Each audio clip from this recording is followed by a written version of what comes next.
বেচছেন ভাই? ভাই আমি গাছ বেচছি। ভাই গাছ আমার, আমি আমাকে না বলে কেন গাছ বেচছে?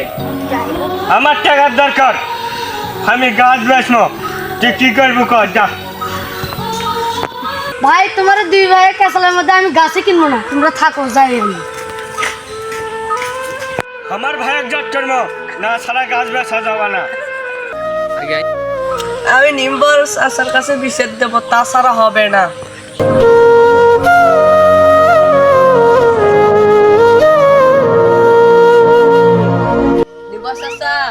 চাচা, হ্যাঁ বল, কি সমস্যা? আমার বড় ভাই জোর করে তো তামান গাছ বিক্রি করতেছে। তোর বড় ভাই গাছ বিক্রি করতেছে? হ্যাঁ। কেন? কোথায় আছে তোর বড় ভাই? ওই পাশে। আচ্ছা চল, তোর বড় ভাইয়ের কাছে যাবো আমি। এই জিন, তুমি বলে তোমার ভাইয়ের গাছ বেশি না বলে? হ্যাঁ আমার গাছ আমি বেচতেই পারি। কেন? তোমার ভাইয়ের অধিকার আছে না? আমার টাকার দরকার, বেচছি। শোনো, তোমার বাপে এই গাছগুলো খেয়ে গেছে, বুঝছো ভাসতে? তা তুমি যদি তোমার ভাইয়ের অধিকার না দিয়ে তুমি যদি গাছগুলো বিক্রি করো, তাহলে সেটা কেমন দেখায় না? এই জন্য দুই ভাই তোমরা মিলেমিশে আসো অনেকদিন ধরে, আমি জানি তোমার দুই ভাইয়ের কোনো ক্যাসাল গন্ডগোল নাই, সবাই একটি পরিবারই খাও। তাহলে হঠাৎ করে তুমি তোমার ছোট ভাইয়ের ঠকালে কি হবে? তুমি তো বড়। আমার টাকার দরকার, তাই আমি গাছ বেচতেছি। তাই তুমি তোমার ভাইয়ের কি তাহলে ঠকাবা? হ্যাঁ।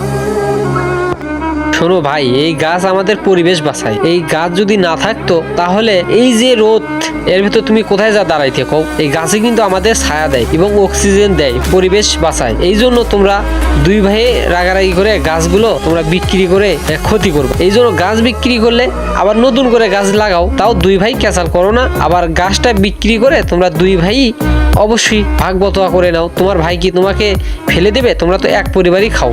আমার কথাগুলো কি তুমি বুঝতে পারছো? যদি বুঝে থাকো তাহলে তুমি তোমার ভুলটা বুঝতে পারবে। আমার ভুল বুঝতে পারছি। তাহলে তুমি তো বুঝছো তোমার ভাই ভুল বুঝতে পারছে। এখন দুই ভাই এক গাছ হয়ে মিলেমিশে গাছটা বিক্রি করে দিয়ে নতুন করে গাছ আবার ওখানে সেবন করে, বলেই তো তোমাদের ঝামেলা ক্লিয়ার হচ্ছে।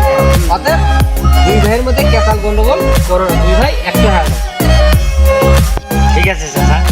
ঠিক আছে, তোমরা যাও, শুনে থাকো, এটাই দোয়া করি। আমি গেলাম।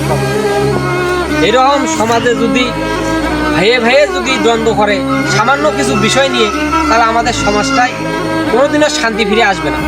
এই জন্য দুই ভাইয়ের মতন সবাই যদি মিলেমিশে থাকেন, তাহলে এই দেশে কোনোদিন দুই ভাইয়ের যে বিরোধ থাকবে না। আপনারা যদি আমাদের ভিডিও ভালো লাগে অবশ্যই লাইক করবেন, দোয়া করবেন।